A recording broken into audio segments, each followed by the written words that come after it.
أعوذ بالله من شرور أنفسنا ومن سيئات أعمالنا من يهده الله فلا مضل له ومن يضلل فلا هادي له أشهد أن لا إله إلا الله وحده لا شريك له وأشهد أن محمدا عبده ورسوله الذي لا نبي بعده والصلاة والسلام على رسول الله وعلى آله وصحبه ومن والاه فقد قال الله تعالى في القرآن الكريم أعوذ بالله من الشيطان الرجيم إن الله لا يغفر أن يشرك به ويغفر ما دون ذلك لمن يشاء ومن يشرك بالله فقد افترى إثما عظيما. Al-ayah. Alhamdulillah para jamaah sekalian, kita dapat berkumpul lagi dalam kesempatan maghrib kali ini untuk bermuajahah, untuk tolabul ilmi, untuk menimba ilmu mengenai ma'rifatullah, mengenalkan tentang Allah Subhanahu wa taala, ma'rifatuddin, dan juga mengenali dan mempelajari mengenai agama Islam ini, yang tentunya kita berharap pengorbanan dan juga perjuangan kita untuk dapat duduk pada kesempatan kali ini dijadikan oleh Allah sebagai amalan salihan mutaqabbala, dan juga dijadikan sebagai penggugur, penghapus atas dosa-dosa yang telah kita kerjakan. Amin ya Allah ya rabbal alamin. Para jamaah sekalian, berkaitan mengenai tauhid, di dalamnya kita mempelajari akan mengesahkan Allah Subhanahu wa taala dalam penciptaan yang telah Allah gariskan dalam kehidupan kita ini. Kita meyakini dan juga kita memahami dengan betul bahwasanya Allah memiliki hak privat, hak khusus yang hanya Allah Subhanahu wa taala ingin diperlihatkan oleh para hambanya, itu dengan mentauhidkannya, dengan mengesahkannya, baik dalam penciptaan, dalam tadbir, dalam pengurusan, dalam keyakinan bahwasanya Allah lah yang hanya memberikan manfaat dan memberikan darurat suatu musibah, dan Allah lah yang memberikan kehidupan kepada kita dan juga memberikan rizki kepada kita. Begitupun dalam beribadah kepadanya, beribadah kepadanya, Allah pun minta kepada kita sebagaimana yang telah kita tahu menjadi tujuan dan tugas hidup kita di dunia ini, yaitu dengan beribadah kepada Allah Subhanahu wa taala. Wa ma khalaqtul jinna wal insa illa liya'budun, kata Allah Subhanahu wa taala. Begitupun kita harus meyakini mengenai al-asmaul husna, nama-nama yang baik yang Allah miliki, dan juga sifat-sifat Allah yang mulia yang Allah sifati dengan dirinya, untuk dirinya. Maka dari itu jemaah sekalian, ada suatu kisah. Di satu daerah ada seorang yang memperkenalkan dirinya bahwasanya dia memiliki ilmu gaib. Dia mengetahui sesuatu yang akan datang. Dia dapat mengetahui dengan jelas, bukan dengan meramalkan, tapi dia dengan keyakinannya dia mengetahui nasib seseorang ke depannya akan seperti apa. Dan dia mengaku-ngaku sebagai seorang ulama, seorang alim yang mempelajari dan menguasai ilmu-ilmu agama. Maka dari itu banyak orang yang tergiring oleh opininya, orang-orang yang ikut dengan ucapan-ucapan dan perkataannya, sampai-sampai dia diagung-agungkan di daerah tersebut. Hingga akhirnya terdengarlah berita ini ke seorang syekh. Dan ketika mendengar hal itu, syekhnya langsung mengadakan, istilahnya kalau kita mah tablik akbar lah, daurah, kajian besar-besaran untuk mengkonter dan juga melawan mengenai pemikiran si orang yang ngaku-ngaku alimul ghaib, seorang yang tahu tentang hal-hal gaib. Si syekh ini, si ustadz ini menyatakan bahwasanya Allah lah yang memegang kunci-kunci hal-hal yang gaib, tidak ada yang lain. Rasulullah SAW pun tidak mengetahuinya, melainkan apa yang Allah ilhamkan, yang Allah wahyukan kepada dirinya, kepada beliau. Hingga akhirnya masa ini, dari kedua masa ini ramai jamaah sekalian. Setelah itu dipertemukanlah seorang yang alimul ghaib ini dengan syekh si ustadz ini. Pas ketika ketemu, si orang alimul ghaib ini dia menyatakan dirinya, saya sudah berdebat dengan seluruh para ulama yang ada, dan tidak ada yang dapat mengalahkan apa yang saya ucapkan, dan itu adalah suatu kebenaran, dan itu adalah suatu fakta dan realita. Memang kenyataannya ada beberapa peristiwa yang dia katakan, besok di sana hujan, beneran hujan. Besok kamu akan mendapatkan rezeki yang melimpah, ternyata dia dapat besoknya langsung. Dan terjadi hal yang seperti itu. Pastilah orang teh genjeleun gitu ya, langsung percaya. Hingga akhirnya si orang alimul ghaib ini, dia tidak merasa takut untuk berdebat dengan seorang syekh tadi. Dipertemukanlah dua orang yang sangat diagung-agungkan ini. Nah, ketika bertemu,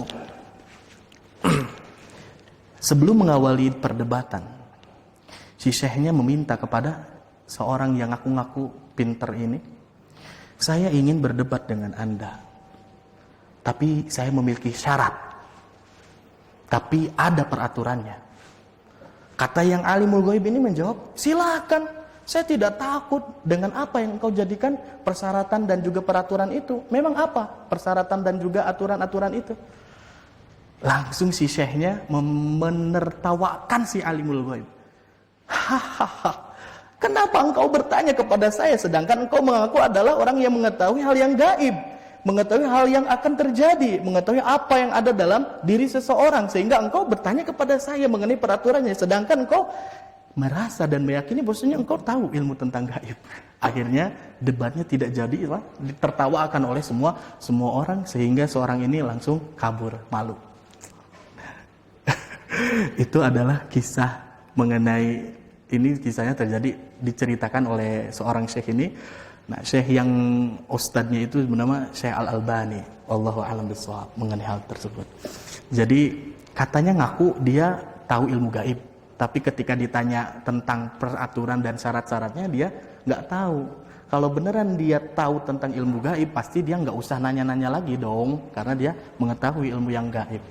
Nah, sebetulnya tidak usah debat ya, dan juga dengan hal-hal yang seperti itu saja, yang simpel saja bisa mematahkan argumen seseorang.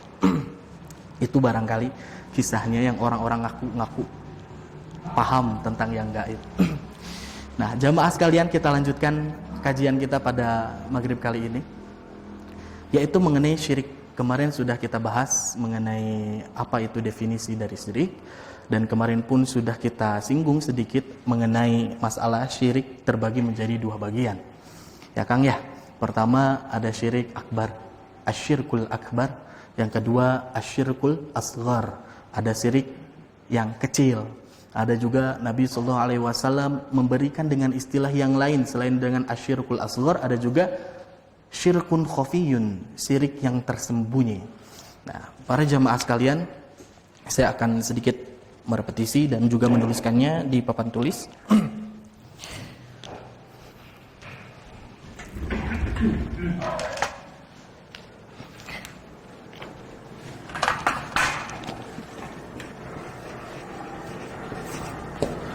Syirik secara definisinya, dia pertama memberikan arti adanya tandingan untuk Allah Subhanahu wa taala. Yang kedua, memalingkan ibadah selain kepada Allah, memalingkan ibadah kepada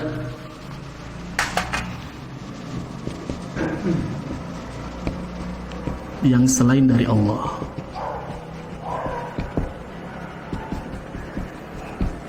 Dan yang ketiga, ini definisi yang cukup merinci dan juga mendetail, mempersamakan makhluk apapun itu yang telah Allah ciptakan di dunia ini dengan Khalik dalam perkara yang dikhususkan untuk Khalik.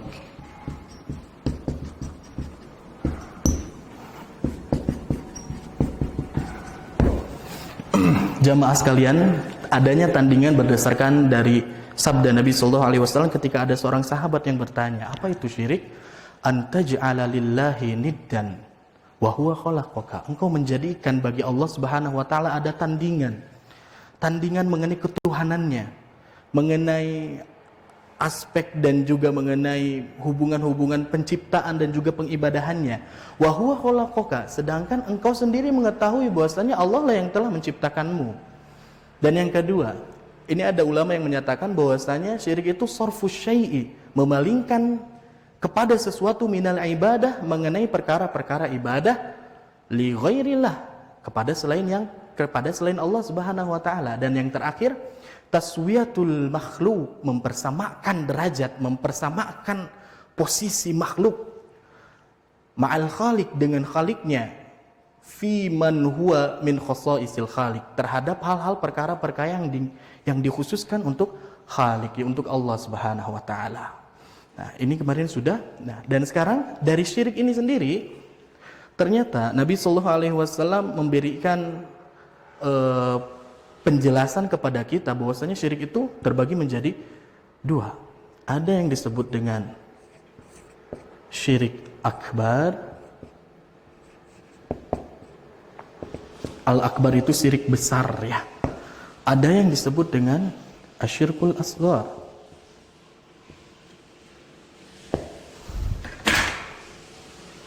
Ini syirik kecil. Kenapa dibedakan seperti ini? Karena nanti ada konsekuensi dan juga penjelasan-penjelasan yang khusus mengenai apa itu syirik besar dan syirik kecil, khususnya bagi orang yang melakukannya, pelaku-pelaku syirik ini. Nah, kenapa disebut al-akbar jamaah sekalian? Karena Rasul SAW sendiri yang menyebutkan kepada para sahabatnya, ala unabbiukum bi akbaril kabair. Kata Nabi SAW di hadapan para sahabatnya, apakah kalian ingin aku kabarkan kepada kalian mengenai apa? Akbarul kabair. Disebutkan bahwasanya katanya itu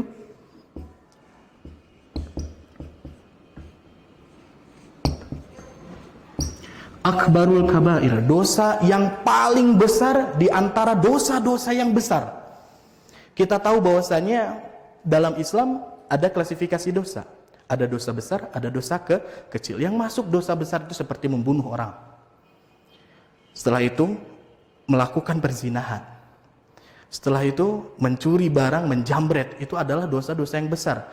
Uququl walidain, melakukan hal-hal dusta dan durhaka kepada orang tua, itu masuk ke dalam dosa besar. Di antara dosa yang besar itu ada yang paling besar dibandingkan dosa-dosa yang besar itu. Kata Nabi SAW ketika ditanya kepada para sahabatnya, para sahabat menjawab, bala ya Rasulullah SAW, ya kami ingin mengetahui mengenai dosa yang paling besar itu. Maka Nabi SAW menyebutkan al-isyraku billah. Dosa yang paling besar itu adalah syirik kepada Allah Subhanahu wa taala, menyekutukan Allah Subhanahu wa taala. Nabi, jamaah sekalian, tadi nama pas ketika bilang itu sambil nyarande di masjid itu, seperti bapak-bapak lah ya. Kecuali Pak Agung sareng Ariski sareng Abdi nuju nyarande ketika nyebutkan itu sedang duduk ke belakang. Dan ternyata melihat dari susunan hadisnya ini panjang. Sebelumnya Nabi SAW menyebutkan mengenai fitnah Dajjal, sedang menerangkan kepada sahabatnya mengenai siapa itu Dajjal, ciri-cirinya nanti seperti apa, fitnah-fitnah, cobaan-cobaan dan ujian yang akan datang bersamaan datangnya Dajjal itu seperti apa.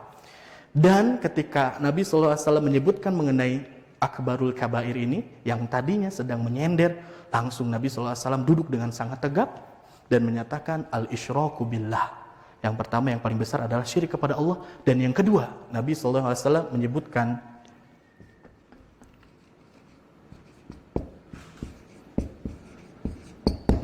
uququl walidain, ini durhaka kepada kedua orang tua. Dan yang selanjutnya itu adalah ala wa qauluz zur.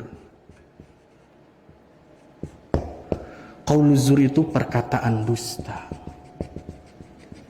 Ini pun menjadi poin besar yang sangat diwanti-wanti oleh Nabi SAW.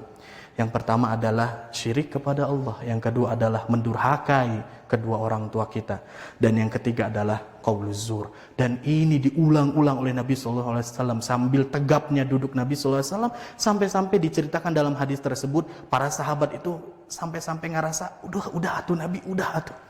Ngerasa pengen Nabi teh benar-benar cepat menyelesaikan ucapannya, tidak mengulang-ulangi hal itu. Saking pentingnya perkara tersebut. Jamaah sekalian, al-isyraku billah, hal yang sangat durhaka kepada Allah Subhanahu wa taala. Kedua, mendurhakai orang tua. Saya akan bahas sedikit. Bahwasanya Nabi SAW pun menyatakan babani muajjilan. Ada dua pintu amalan muajjilan yang akan disegerakan oleh Allah Subhanahu wa taala, uqubatahuma, mengenai uqubah itu adalah siksa dan azabnya. Jadi ada dua perkara. Dosa seorang manusia yang Allah akan tampakkan langsung dosanya di dunia, yang akan disegerakan langsung, tidak ditunggu-tunggu lagi nanti di akhirat, tapi Allah akan tampakkan di dunia. Yang pertama adalah al-baghi. Al-baghyu itu adalah berbuat zalim. Seseorang berbuat zalim, Allah akan langsung berikan ukubahnya, siksaannya langsung. Kadang dengan hal-hal yang mungkin kita tidak sadari, jamaah sekalian. Ada orang yang menzalim terhadap orang lain, terhadap keluarganya khususnya, terhadap saudaranya, terhadap rekan kerjanya. Pasti Allah akan berikan langsung ukubahnya berupa hal-hal yang akan menyulitkan dirinya dalam kehidupannya. Entah itu dengan sakit, entah itu dengan kehilangan sesuatu yang berharga, entah itu dengan musibah yang datang, entah itu dengan sesuatu yang akan menyengsarakan. Dan kedua, Nabi SAW menyebutkan al-uququ, yaitu adalah mendurhakai orang tua. Kisah-kisah mengenai hal ini sangat banyak sekali, durhaka kepada orang tua. Nah, itu adalah penamaan dari Nabi SAW yang menyatakan bahwasanya syirik itu yang ada yang akbar, dari perkataannya itu al-akbar ini, akbarul kabair. Nah, sedangkan yang asghar ini berdasarkan dari sabda Nabi juga Sallallahu Alaihi Wasallam. Ketika itu Nabi Sallallahu Alaihi Wasallam menyatakan sesuatu dan bersabda kepada sahabatnya, Inna akhwafa ma akhafu alaikum. Sesungguhnya aku ini sangat takut. Sangat takut. Ada sesuatu yang akan hinggap, yang akan datang pada diri kalian, dan ini ketakutan yang lebih besar dibandingkan takutnya aku terhadap sesuatu yang lain. Maka para sahabat pun bertanya, apa itu ya Rasulullah SAW yang kau takutkan itu? Jawabannya adalah asyirkul asghar. Syirik kecil. Entah dari bahasa nama gitu ya. Kenapa ini teh? Nah, asyirkul asghar, syirik kecil. Maka sahabat tidak lantas diam, bertanya lagi, apa yang dimaksud dengan syirik kecil itu? Nah, pada hadis ini Nabi SAW menyebutkan yang dimaksud dengan asyirkul asghar adalah ar-riya, berbuat riya. Ini yang masuk ke dalam syirkul asghar. Jamaah sekalian sudah sering dengar kata riya? Sering ya. Ari riya itu apa? Nama ibu-ibu. Ada yang namanya riya ya. Nah, riya itu menurut para ulama ada yang mendefinisikan adalah izharul ibadah. Izharul ibadah teh naon? Menampakkan dirinya dalam beribadah. Yang pertama adalah izharul ibadah. Dia menampakkan ibadahnya dengan ada sebab. Sebabnya apa? Ini yang menjadi maf'ul li ajlihnya. Sebab ru'yatan nas. Pertama, dia ini ingin dipandang, ingin dilihat oleh orang. Ini poin yang pertamanya. Yang kedua, dan dilanjutkan oleh Rasulullah SAW, wa yahmaduna biha. Wa yahmaduna biha itu apa? Dan dia ingin dipuji, disebut-sebut dengan apa yang telah dia kerjakan dulu itu dari ibadahnya. Kalau ibadah kelihatan boleh tidak? Ya boleh. Sholat saja kelihatan. Maka jangan sekali-kali ada anggapan orang-orang, wah ada kamu Maria, sholat lagi di tempo-tempo misalkan ya. Dilihat-lihat. Dan sholat memang kelihatan. Berbeda dengan amalan hati yang tidak bisa dilihat. Yang jadi persoalannya itu, ada ibadah yang mungkin dia bisa lakukan dengan sembunyi-sembunyi. Tapi pertama dia ingin diperlihatkan kepada orang-orang. Yang kedua, ada niatan ini. Ini yang paling intinya. Ada harapan dari ibadah yang dia lihatkan dan pertontonkan di antara orang-orang itu. Ada harapan ingin dipuji dari ibadah yang dilakukan. Para ulama menyebutkan ketika seseorang masih ada niatan ini di dalam hatinya, berarti dia belum sepenuhnya lillahi ta'ala. Harusnya ibadahnya kelihatan atau tidak kelihatan, udah motivasi tertingginya adalah untuk Allah Subhanahu wa Ta'ala. Tidak ada harapan untuk dipuji. Nah, ini adalah definisi ar-riya menurut para ulama. Selanjutnya jamaah sekalian, ternyata seperti yang saya sebutkan tadi, ada penyebutan yang selanjutnya, yaitu adalah khofi. Biar jadi pengetahuan saja, Rasulullah SAW juga menyebutkan bahwasanya ada syirik yang khofi, yang tersembunyi. Dan langsung dinyatakan oleh Rasulullah SAW, syirik khofi yang tersembunyi ini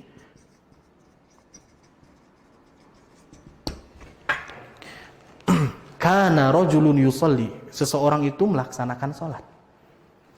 Fayuzayyinu salatahu, dan dia memperbagus-bagus, dibuat-buat seakan-akan salat itu menjadi sesuatu yang sangat bagus oleh seorang yang melakukan salat tadi. Kata Rasulullah SAW, karena apa? Lima yanzuru nadhrun rajulin, karena ada orang yang memperhatikan terhadap dirinya.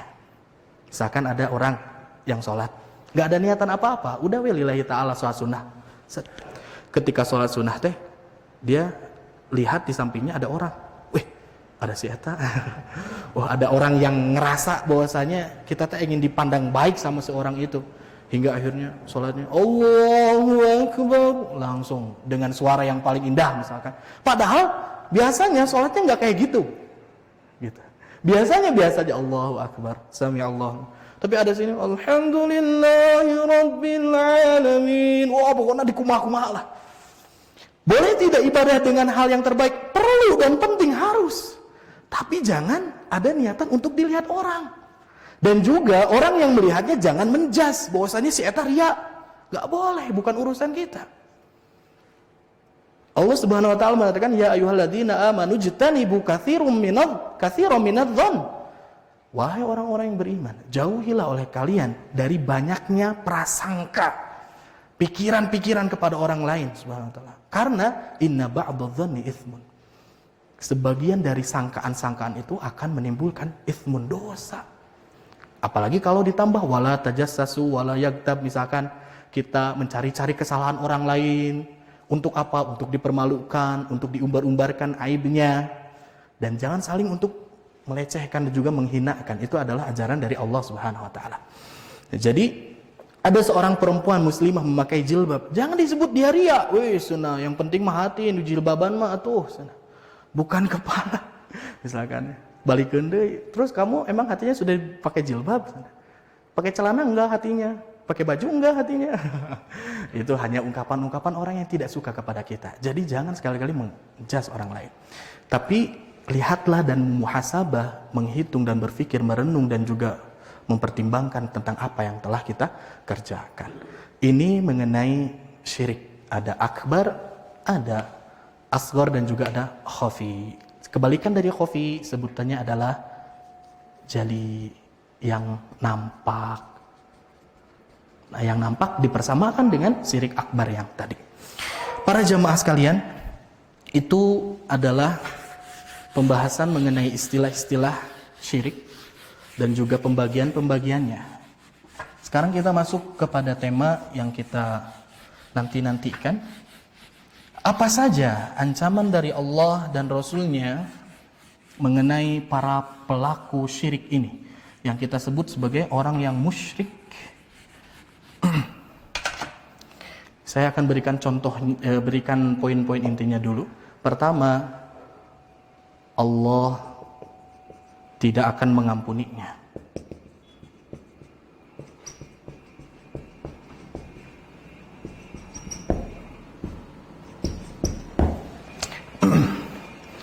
Berdasarkan firman Allah Subhanahu wa taala di dalam surat An-Nisa kalau tidak salah ayat ke-48 dan juga 116. Yang kedua, akan terhapus amal baiknya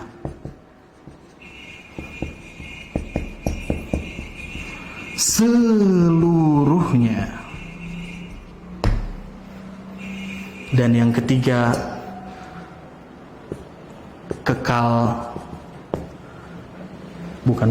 ini diharamkan surga. Diharamkannya surga dan juga dia akan kekal dalam neraka. Poin intinya ada 3 poin ini. Adapun yang selanjutnya, ada yang menyatakan juga ulama kita menyebutkan orang yang melakukan syirik ini dia pun nanti akan disiksa di dalam kuburnya.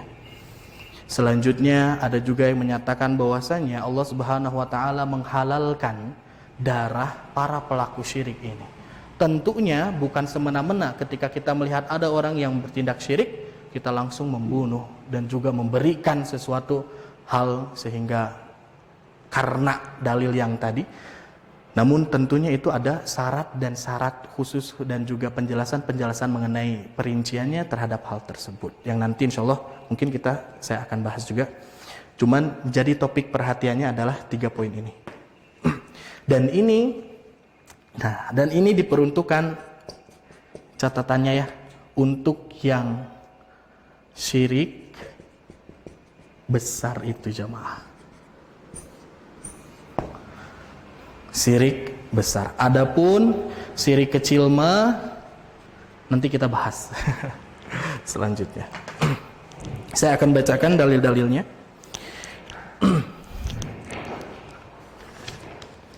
Yang pertama, Allah Subhanahu wa taala tidak akan mengampuni para pelaku syirik ini berdasarkan firman Allah dalam surah An-Nisa ayat 48 dan juga ayat 116.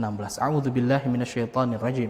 Innallaha, sesungguhnya Allah Subhanahu wa taala la yaghfiru, tidak akan memberikan ampunan an yusyrika bihi, bagi orang yang melakukan kesyirikan dengannya, wa yaghfiru ma duna dzalik, dan Allah akan mengampuni terhadap selain dari itu, dari perlakuan persekutuan kepada Allah, liman yasha, terhadap siapa yang Allah kehendaki.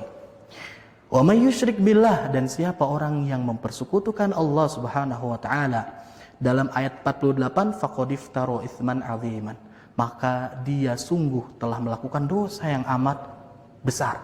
Di dalam ayat 116, wa may yusyrik billah faqad dhalla dhalalan ba'ida, maka dia telah sesat dengan kesesatan yang sangat jauh. Ini adalah ayat yang pertama. Allah tidak akan mengampuni dosa syirik jamaah sekalian. Tapi harus difahami, selama orangnya itu, ketika orangnya tidak bertaubat selama hidupnya, maka Allah tidak akan berikan ampunan ketika nanti di akhirat. Selama orang yang syirik dengan syirik yang besar sekalipun, dan dia menyadari kesyirikannya, dan masih ada peluang dan waktu kesempatan dari Allah untuk dia bertaubat dan meminta ampun, maka insya Allah Allah akan mengampuninya. Berdasarkan apa itu? Berdasarkan pernyataan seorang ulama yang bernama Syekh Shalih Asy-Syawi, dan ini pun dari kitab tafsir manapun sama. Intinya kalau seorang musyrik ini dia misalkan dia minta-minta sama orang yang sudah mati, dia minta-minta sama sesuatu yang dikeramatkan, dan ketika udah minta-minta hingga dia mati, nah itu sudah fix dosanya tidak akan diampuni oleh Allah Subhanahu wa taala sama sekali. Tapi Allah Subhanahu wa taala wa yaghfiru ma duna dzalik. Allah akan mengampuni dosa selain dari syirik itu walaupun orangnya mungkin belum sempat bertaubat ketika dia hidup. Dosa apa? Selain dari syirik. Misalkan ada orang yang mencuri. Ketika setelah mencuri dikejar oleh polisi, ditembak mati. Dia belum sempat untuk bertaubat dan dia melakukan hal yang salah. Nah, ulama menyatakan masih ada kesempatan untuk dirinya diberikan ampunan oleh Allah Subhanahu wa taala. Mana sih yang disebut masuk ke dalam syirik yang kecil? Mana yang dimasuk ke dalam sesuatu yang diperbolehkan dalam agama? Itu pun ada syarat-syaratnya yang telah dirincikan oleh para ulama. Panginten sakitu heula. Ada pun pertanyaan nanti kita bisa diskusikan di luar forum ini, Pak. Insyaallah. Insyaallah boleh. Insyaallah. Sesi pertanyaan. Oh ya, no. Banyak pertanyaan. Ya, mohon alhamdulillah. Kita tutup dengan bacaan hamdal bersama-sama. Alhamdulillahirabbil alamin dan doa kifaratul majlis. Subhanakallahumma wa bihamdika asyhadu an la ilaha illa anta astaghfiruka wa atubu ilaik. Wassalamualaikum warahmatullahi wabarakatuh. Atas besarnya rahmat dari Allah Subhanahu wa taala. Masih ada. Walaupun mungkin ketika di mizan ternyata amalan baiknya itu dikalahkan oleh amalan buruknya, dia akan masuk ke dalam neraka selama dia seorang mukmin, dia akan masuk ke dalam surga. Masih ada, Allah berikan ampunan. Tapi ketika ada orang 20 tahun, 30 tahun, 40 tahun dia bertauhid kepada Allah, dia ikut sholat berjamaah, tapi dia memiliki kesyirikan dengan kesyirikan yang besar. Dia berdoa bukan hanya kepada Allah, berdoa kepada yang lain. Dia memberikan hal-hal yang terlarang dalam agama. Menyembelih kesembelihan bukan untuk Allah Subhanahu wa taala, diberikan untuk hal-hal yang lain. Dedemit teh, roh-roh yang lain teh. Itu adalah masuk dalam dosa yang syirik yang besar. Kalau dia tidak meminta ampun kepada Allah, maka Allah akan menutup ampunannya sampai kapanpun. Ini berdasarkan penafsiran para ulama. Bisa dilihat dalam kitab tafsir An-Nafahat Al-Makkiyah. Nih, Syekh Shalih As-Sawi menyatakan bahwasanya kalau dosa-dosa yang lain jamaah sekalian itu bisa terhapuskan dengan berbagai macam fasilitas. Mungkin ketika dia meninggal banyak dosanya bisa dimintakan ampunan oleh keluarganya, bisa dikirimkan sedekah, pahala segala macam oleh orang-orang kaum mukminin yang lainnya yang mereka masih hidup. Bisa juga Allah berikan syafaat kepada dirinya. Bisa Rasulullah SAW, bisa Al-Quran, bisa orang-orang yang dikehendaki untuk memberikan syafaat kepada dirinya. Masih bisa. Tapi ketika udah syirik, semuanya tertutup atas apa? Atas tindakannya sendiri untuk berbuat syirik kepada Allah Subhanahu wa ta'ala. Maka tertutuplah pintu rahmat, tertutuplah pintu syafaat.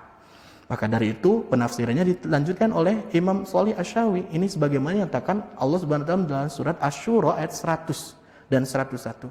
Maka kami tidak memiliki pemberi syafaat seorang pun, dan kami pula tidak memiliki teman akrab satu pun. Ini adalah hal yang sangat mengerikan jemaah sekalian. Maka dari itu syirik adalah suatu hal yang harus kita benar-benar teliti dan juga jauhi. Yang kedua, Allah Subhanahu wa taala dengan tindakan seseorang itu syirik, maka amalan-amalannya semuanya akan dihapuskan. Sebagaimana yang Allah nyatakan dan peringatkan di dalam surat Al-An'am ayat 88. A'udzubillahi minasyaitonir rajim. Walau asyraku lahabitanna anhum ma kanu ya'malun. Lahabita anhum ma kanu ya'malun. Ini ayat ini sebetulnya Allah tujukan kepada para nabi. Para nabi yang telah Allah berikan hidayah dengan hidayah Islam, dan Allah Subhanahu wa taala peringati kepada para nabi itu, walau asyraku, jikalau saja mereka itu syirik. Siapa yang mereka syirik? Para nabi. Bukan berarti nabi itu syirik. Tidak ada seorang nabi pun yang syirik. Cuman ini adalah peringatan yang besar. Nabi WG diperingati oleh Allah Subhanahu wa taala mengenai syirik. Lahabitu anhum, pasti akan dihapuskan terhadap mereka. Maka ya'malun, terhadap apa yang telah mereka kerjakan dari amal-amal baiknya. Tidak berhenti di situ jamaah sekalian. Allah pun memberikan peringatan kepada Nabi kita Muhammad SAW. Padahal Nabi Muhammad adalah seorang yang membawa risalah tauhid agama, tapi diperingati Saking apa? Saking sangat penting dan juga pentingnya memberikan informasi kepada kita selaku umatnya mengenai syirik ini. Dituangkan oleh Allah dalam surat Az-Zumar ayat 65. A'udzubillahi minasyaitonirrajim. Walaqad uhiya ilaika, dan sungguh telah diwahyukan kepada engkau wahai Muhammad, wa ilal ladzina min qablika, dan juga telah diwahyukan ini terhadap orang-orang yang sebelum engkau. Siapa orang-orang sebelum engkau itu? Adalah para nabi itu. La in asyrakta, sungguh jika engkau mempersekutukan Allah Subhanahu wa taala, la yahbitanna amaluka, akan terhapus seluruh amal-amalmu, wala takunanna minal khasirin, dan sungguh engkau akan termasuk orang-orang yang merugi. Ini apa yang dikatakan oleh Allah Subhanahu wa taala, memperingati kepada manusia yang paling mulia, menjadi kekasih dari Allah Subhanahu wa taala saja diperingati seperti ini, apalagi kita yang sangat jauh, manusia yang tidak akan ada seorang pun yang dapat membuka pintunya surga melainkan dia yang membukanya. Diperingati hal ini, manusia yang sudah dijaminkan surga diperingati mengenai ini, apalagi kita. Makanya harus sangat berhati-hati mengenai masalah ini, jamaah sekalian. Dan yang selanjutnya, diharamkannya surga dan juga tentunya kekal di dalam neraka. Sebetulnya ini Allah Subhanahu wa taala tuangkan mengenai ayat ini, tercatat dalam surat Al-Maidah ayat ke-72. Allah Subhanahu wa taala menyatakan kepada para Bani Israel yang mereka menganggap dan menyatakan bahwasannya annallaha, sesungguhnya Allah Subhanahu wa taala itu adalah anaknya Al-Masih, anaknya Isa. Allah itu adalah Isa bin Maryam. Menyamakan bahwasanya Allah itu adalah Isa bin Maryam. Dan di dalam ayat selanjutnya Allah Subhanahu wa taala, di dalam rentetan ayat tersebut Allah Subhanahu wa taala menyatakan orang yang bertindak seperti itu telah kafir. Innahu man yusyrik billah, dan sesungguhnya orang-orang yang syirik terhadap Allah Subhanahu wa taala, salah satunya mereka pun kafir itu karena kesyirikan mereka, faqad harramallahu alaihil jannah, sungguh Allah haramkan kepada dirinya al-jannah, surga.